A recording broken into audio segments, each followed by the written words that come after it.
أعوذ بالله من الشيطان اللعين الرجيم بسم الله الرحمن الرحيم الحمد لله الذي هدانا لهذا وما كنا لنهتدي لولا أن هدانا الله لقد جاءت رسل ربنا بالحق والصلاة والسلام على رسول الثقلين محبوب رب المشرقين والمغربين وجد الحسن والحسين مولانا بالقاسم محمد وعلى أهل بيته الطيبين الطاهرين المعصومين المظلومين ولعنة الله على أعدائهم أجمعين أما بعد بسم الله الرحمن الرحيم عزيز علي أن أرى الخلق ولا ترى ولا أسمع لك حسيسا ولا نجوى اللهم صل على محمد وآل محمد. Assalamu alaikum wa rahmatullahi wa barakatuh. May peace and blessings be upon you and your family. May peace and blessings be upon the Holy Prophet of Islam and his progeny, the Ahlul Bayt alayhim as-salatu was-salam. Today we are celebrating such a special birth anniversary, the birth anniversary of the living Imam, the Imam of our time, Imam al-Hujjat, Imam al-Zamana, Imam al-Mehdi, Ajjalallahu Faraj al-Sharif. On this special occasion, I would like to share with you just a few words about this holy personality, what he holds for us today, and his importance in our life. And as I begin this lecture, I have taken a quote from the famous dua al-Nudba, which we recite for our Imam every Friday before or after Jummah prayers. There are a few other occasions in which this dua is recommended to be recited, which is Eid al-Fitr, Eid al-Adha, and Eid al-Ghadir. And this is a special dua in which we are able to pray for the reappearance of our Imam and also create a link or a bond with our Imam, to spend time for our Imam and to show our dedication and our love towards our Imam. So in this quotation, what is it that we are saying in Dua al-Nutbah? What is it that our hearts are saying? What is it that we are wishing for in this quote?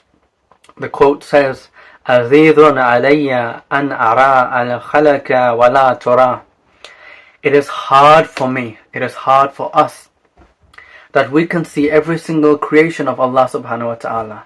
We can see everything that Allah subhanahu wa ta'ala has created for us. For example, our homes, our world, the animals, the trees, and so on. We can see all of these creations and we can interact with them, we can hear them, we can adapt with them. But then it says, أَرَى الْخَلْقَ وَلَا تُرَى. But I can't see you. I can't see our Imam. We can't see Imam al-Mehdi alayhi salam. The quote goes on to say, وَلَا أَسْمَاءُ لَكَ حَثِيثًا وَلَا نَجْوَى. Nor can I hear even a whisper from the Imam. Nor can I have a conversation with the Imam. So in this quotation, what are we saying? We are saying that no matter what we do in our lives, we can see everything Allah subhanahu wa ta'ala has created, but our eyes are still awaiting the sight of our Imam. Our eyes are still waiting to see our Imam and to be in his presence, and our ears are waiting to hear his words, to hear his guidance. Agha Taqi Bahajat, who is a well-known Islamic scholar and Ayatollah who has left this world, narrates that someone had came to him and had asked the question that in Dua al-Nutbah we are asking as well. Why can we not see our Imam? This person goes to Agha Bahjat and says, why can we not see our Imam? The Agha Bahjat says in his reply very clearly that we cannot see our Imam or the Imam of our time simply because of our own fault, of our a'mal and our deeds, and of the way that we act within this world. Agha Behjat goes on to say that in today's society, and we see it even in our era, in our society here, that people talk against each other. People are not kind with each other. People are only worrying about their own problems and not worrying about the problems of their brothers and sisters in Islam. And even when it comes to our a'mal and our deeds, we are lacking. Sometimes we're missing our prayers. Sometimes we're not fasting. And knowingly we are missing these deeds. Even personally, I can only speak on my behalf, that there's many things that I've missed, or many things that I've committed in life which are sins knowingly. But we must be aware that because of these actions or because of these deeds, we are bringing ourselves further and further away from our Imam. What is it that we must do to get closer to our Imam, and who is this Imam that we are trying to seek? Like we see in the traditions, Imam al-Ali, Imam Hussein, Imam Hassan, Imam Zain al-Abidin, and all of the Ahlul Bayt in their time of Imamat led the people of their time towards Allah subhanahu wa ta'ala and towards the path of the Ahlul Bayt.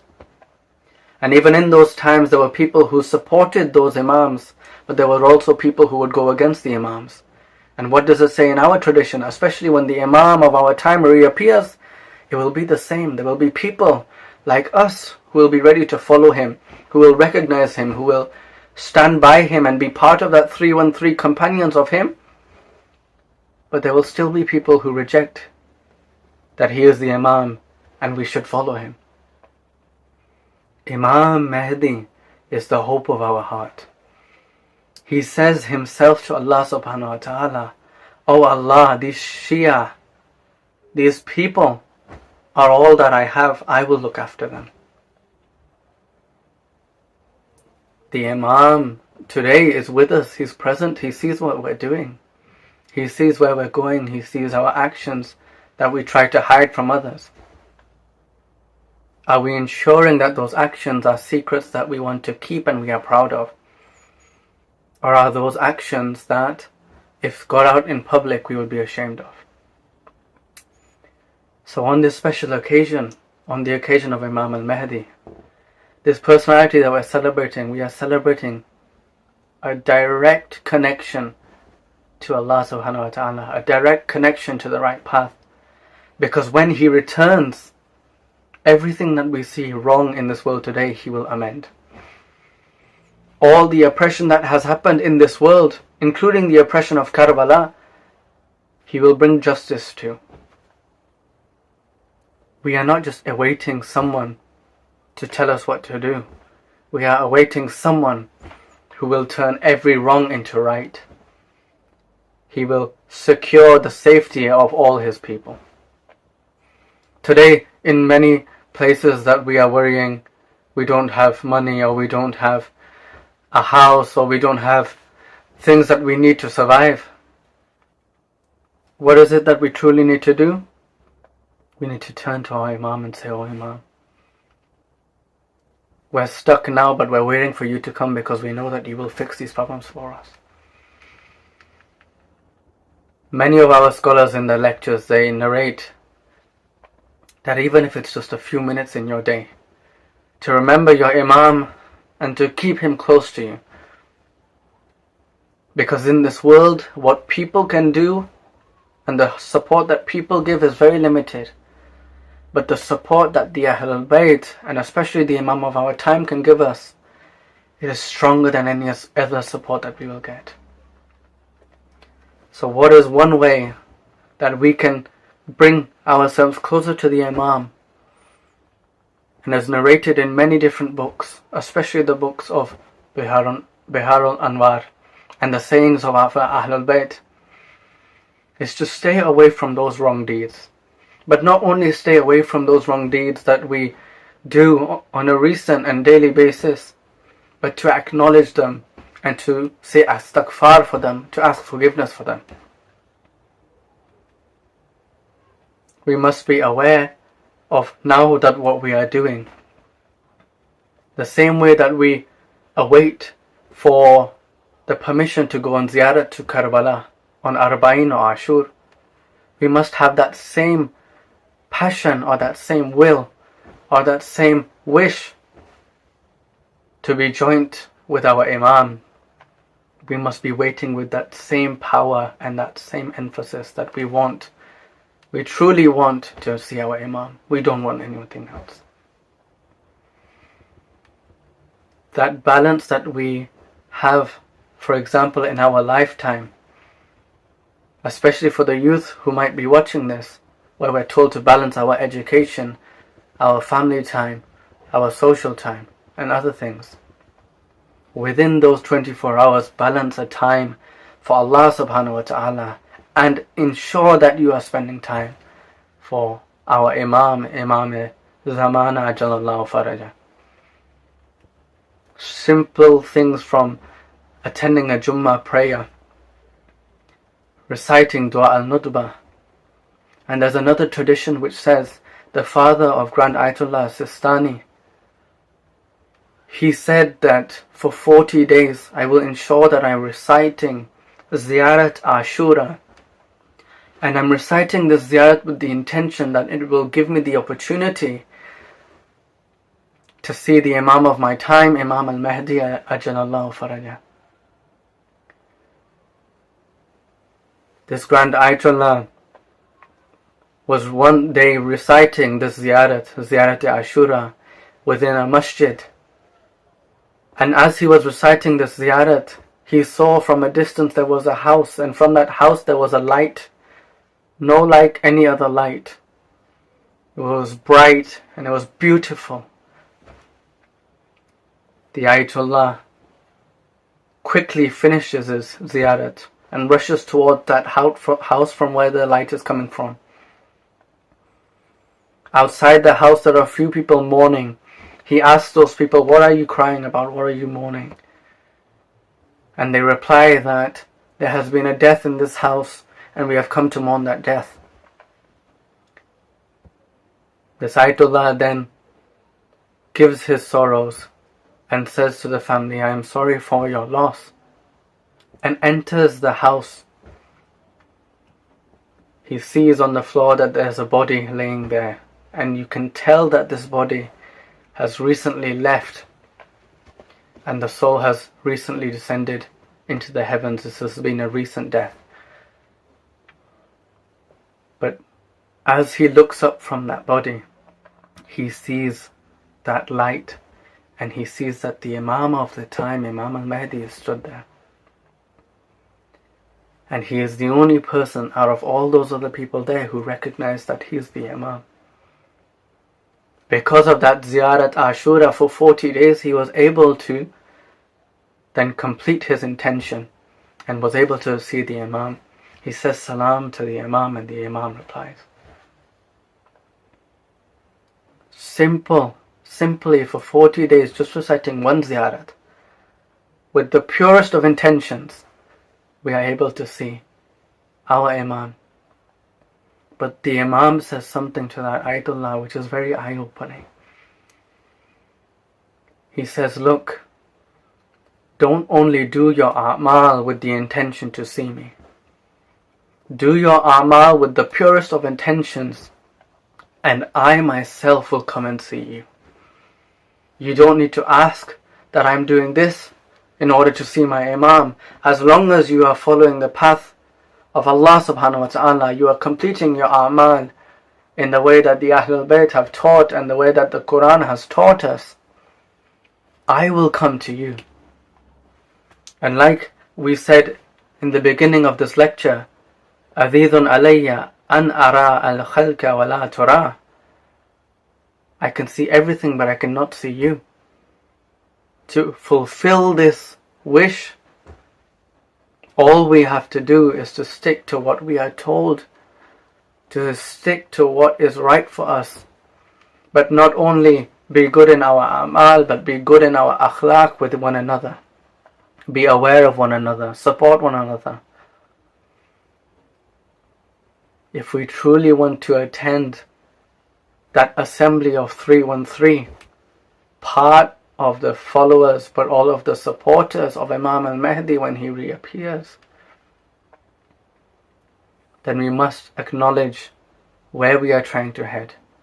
We must create that goal and that intention that everything we do now in this world is for the reappearance of our Imam. His time is coming very soon. There has been many signs mentioned in different traditions. Many of those signs have come true. And soon, inshallah, that reappearance will take place. We will hear that sound from the sky. But we need to question and realize ourselves, are we ready? So especially on this occasion of happiness, indeed, join your jashans, join your mehfil, see the mu'mineen, greet them and enjoy time with them. Enjoy the qasida and the poetry about the Imam of our time. But when you return from those mehfil, when you return from that gathering of mu'mineen and mu'minat, bring back that power in your heart that I want to do something for our Imam. I want to do something for the Imam of my time, so that when he reappears, I can stand right next to him and say, Imam, I followed everything that you have told me and your Ahlul Bayt have told me. And I want to enter the paradise holding your hand and holding the Quran in my hand, saying that I have truly passed the tests of Allah subhanahu wa ta'ala and achieved the truest of success in this world and the world to come.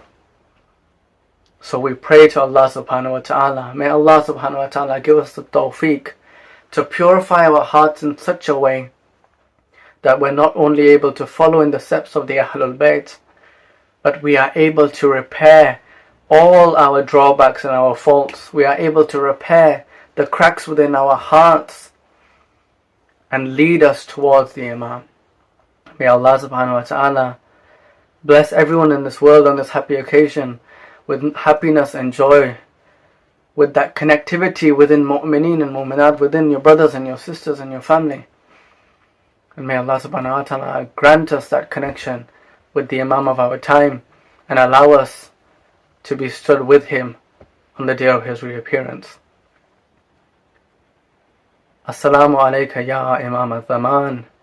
Assalamu alayka ya Imam al-Hujjat. Assalamu alayka ya Imam al-Mahdi. Ajjalallahu faraj al-Sharif. Allahumma salli ala Muhammadin wa ali Muhammad wa ajil farajahum.